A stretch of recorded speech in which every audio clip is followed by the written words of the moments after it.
Assalamualaikum warahmatullahi wabarakatuh. Saya Khadijah Makarim. Topik kita kali ini adalah cara mengatasi grogi saat sidang proposal dan skripsi.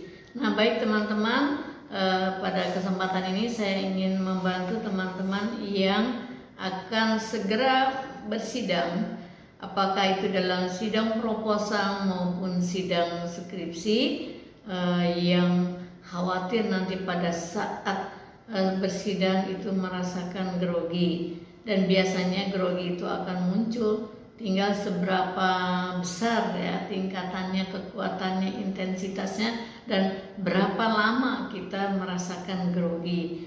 Jadi saya berharap teman-teman meskipun ada grogi ya nggak apa-apalah, sedikit mah ya.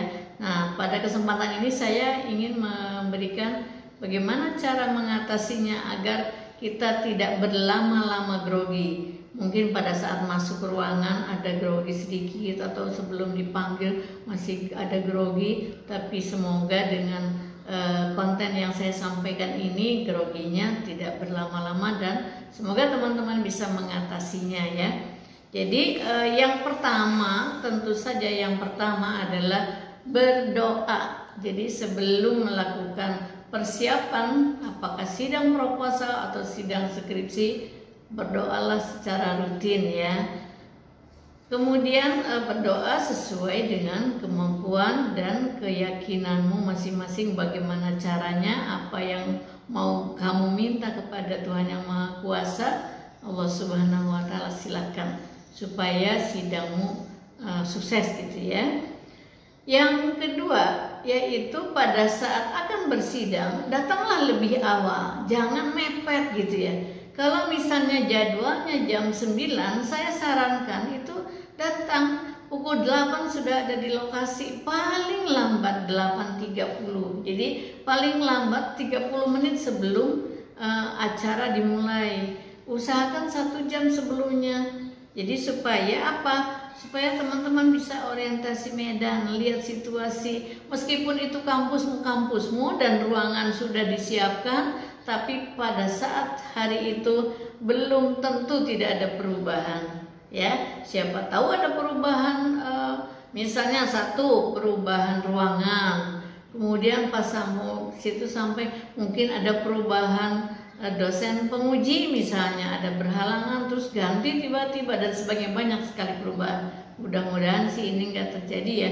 Kalaupun tidak ada perubahan-perubahan yang berarti, kamu sudah bisa melihat situasi yang haknya, hari haknya itu ya. Hari haknya itu seperti apa, ruangan yang akan kamu gunakan seperti apa, bagaimana kelengkapan sarananya yang akan mendukung kelancaranmu. Itu jadi datanglah lebih awal ya. Yang berikutnya, yang ketiga, gunakan pakaian yang nyaman ya. Jadi gunakan pakaian yang nyaman. Bagaimana kita tahu pakaian mana yang nyaman? Di hari-hari sebelumnya kamu sudah gladi resik lagi, direncanakan pakaian yang akan kamu pakai itu yang mana, yang nyaman. Kenapa ini harus diperhatikan? Karena kalau tidak nyaman nanti pada saat presentasi kamu rikuh dengan pakaianmu dan itu akan mengganggu ya. Karena kan kalau kamu rikuh gitu, risih, nggak nyaman tuh kelihatan oleh orang lain ya. Jadi kok kayaknya dia pakaiannya nggak nyaman, penampilannya nggak nyaman ya. Jadi gunakan pakaian yang nyaman ya. Lakukan gladi resik dulu pakaianmu mana yang akan digunakan pada hari H-nya ya. Kemudian pada solusi yang keempat, bicaralah pada orang lain saat kamu merasakan grogi yang amat sangat ya, sebelum sidang dimulai, sebelum masuk ruangan nih, bicara. Biasanya ada teman yang menemani, bicara sesuatu yang bukan membicarakan tentang isi sidang dan sebagainya. Bicara yang lain untuk mengendorkan rasa kegelisahanmu. Kalau tidak ada yang bisa diajak bicara di situ, kamu telepon orang-orang yang bisa diajak bicara. Ngobrol nih, gimana ya, aku kok kayaknya nggak tenang amat, gimana kabar kamu, dan sebagainya lah, apa aja yang mau dibicarakan boleh, apa saja, yang penting ada suasana mencair gitu ya. Kamu bicara mau cerita yang sesungguhnya kamu grogi boleh, atau kamu meminta doa sekedar untuk kamu lupa bahwa kamu sedang grogi juga boleh. Isinya mah apa aja, yang penting bicara kepada orang lain. Itu yang keempat. Ya, jadi salurkan grogi itu yang dengan gerakan ya, dengan gerakan berbicara. Kemudian yang salurkan berikutnya adalah tarik nafas, keluarkan lagi, tarik nafas, keluarkan lagi. Itu membuat kita menjadi rileks ya. Jadi pada saat boleh ini digabung pada saat kamu berbicara, mendengarkan lawan bicaramu di seberang telepon, kamu tarik nafas, keluarkan lagi seperti itu ya. Yang kelima minum air putih ya. Jadi kalau kamu mau bersidang dan kamu tipe orang yang grogi ya, bawa air putih ya. Bawanya 2, 1 diminum pada saat kamu grogi di luar sidang, belum dipanggil ya. Dan yang satu lagi kamu bawa di saat kamu akan masuk. Biasanya kan tim penguji juga diberi air. Nah, kamu boleh bawa sendiri atau mau minta dipesankan dah kepada panitia untuk juga menyediakan air putih untukmu ya, yang sudah dibuka. Jangan sampai kamu lagi grogi mau minum tempat minumnya belum siap untuk diminum, jadi kamu tambah lagi grogi ya. Jadi sediakan air minum untukmu itu yang sudah siap minum. Jadi bagaimana caranya pada saat kamu sangat tegang, minta izin kepada tim penguji ya, Ibu, Bapak, mohon izin saya duduk sebentar mau minum dulu. Insya Allah pasti diizinkan lah ya. Nah, setelah kamu nanti silahkan gitu kan, kamu minum sebentar lalu narik nafas lagi, mulai lagi ya. Jadi jangan lupa minum air putih ya. Kemudian yang keenam, senyum itu akan membuat kita rileks ya. Pada saat kamu dipanggil lalu diminta memulai memberi salam pembuka, itu salamnya jangan tegang diucapkannya, tapi sambil senyum ya. Senyumlah dengan ikhlas, dengan wajah berseri-seri, jangan mencerminkan kamu sedang ketakutan ya. Jadi itu hendaknya dibiasakan. Latihan di rumah ya. Jangan kamu menganggap sepele untuk senyum pada saat Assalamualaikum warahmatullahi wabarakatuh. Bercermin di rumah, berlatih. Kemudian yang ketujuh, solusi yang ketujuh, posisi tubuh, postur tubuhmu jangan membungkuk ya. Jadi ini bahu ini harus bidang.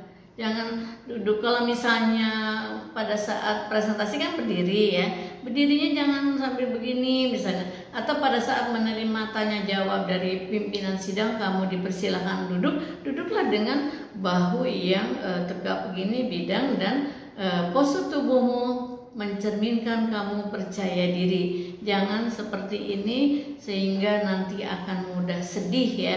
Groginya nggak hilang-hilang kalau begitu ya. Jadi itulah latihan juga ini, mengatur postur tubuh pada saat kamu berdiri seperti apa dan saat duduk seperti apa. Cerminkanlah kamu orang yang percaya diri.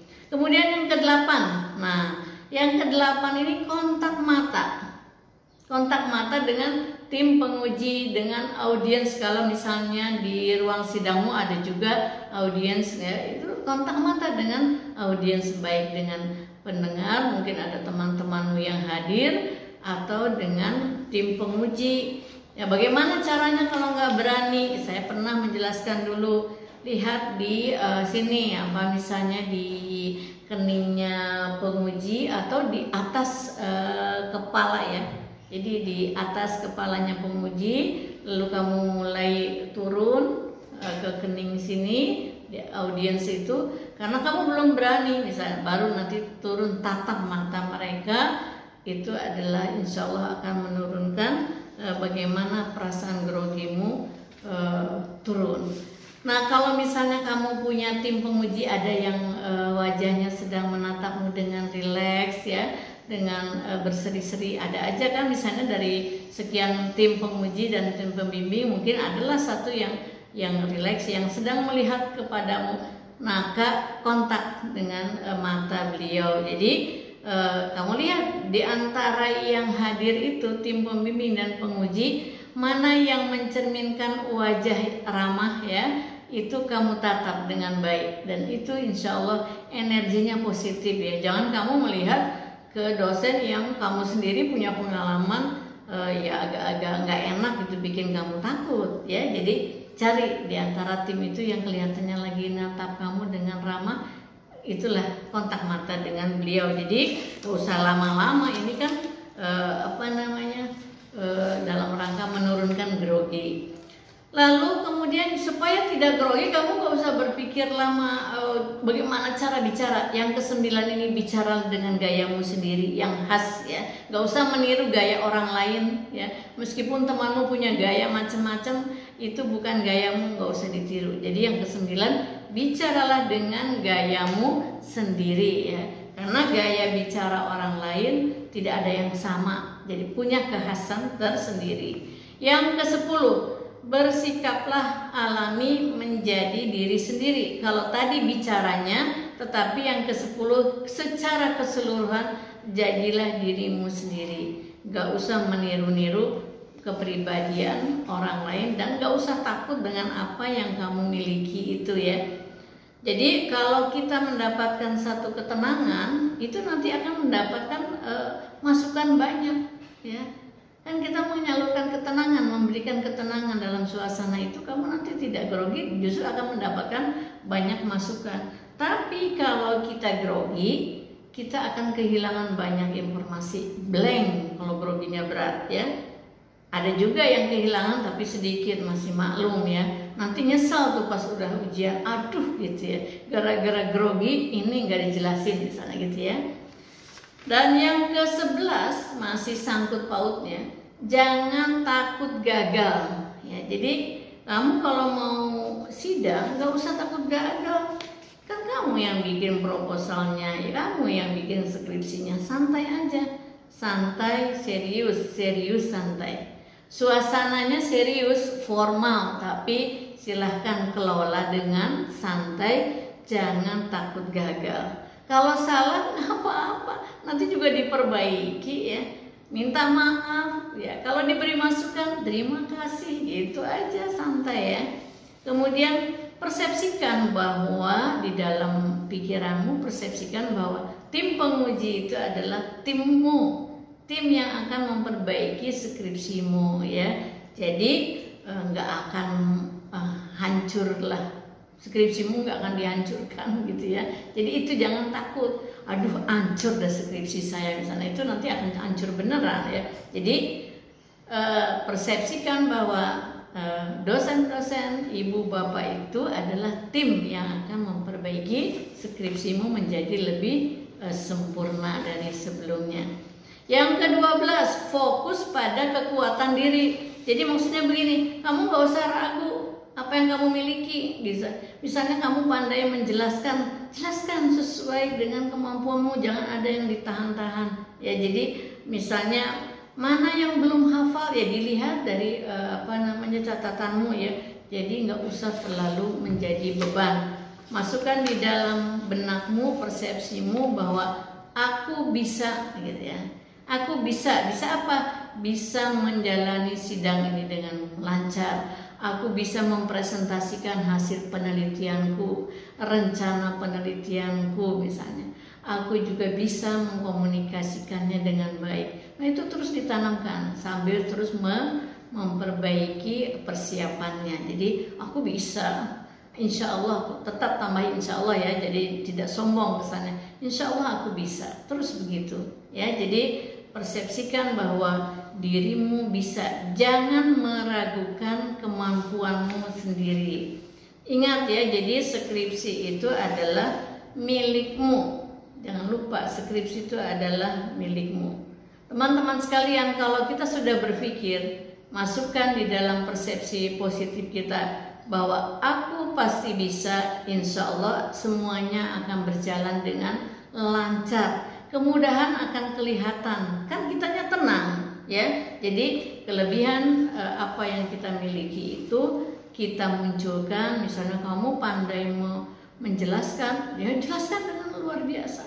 Kalau kamu pandai menjelaskan tabel, kamu pandai menjelaskan di statistiknya, jelaskan dengan sempurna gitu ya.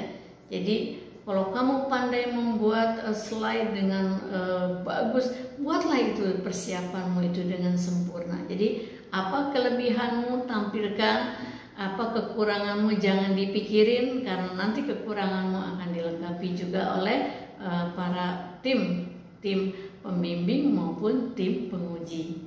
Nah, baik teman-teman sekalian, jadi jangan lupa bahwa grogi itu bisa diatasi. Janganlah berlama-lama kita pada situasi grogi ya. Jangan lupa bahwa grogi itu akan mengganggu kelancaran sidang kita kalau kita tidak berusaha mengendalikannya ya. Jadi mudah-mudahan teman-teman setelah tahu ini, kalaupun grogi sebentar aja bisa terlampaui dan masuk ke situasi yang tenang sehingga sidangmu, apakah itu sidang proposal maupun sidang skripsi, dapat berjalan lancar. Insya Allah, amin. Sampai ketemu di lain kesempatan. Assalamualaikum warahmatullahi wabarakatuh.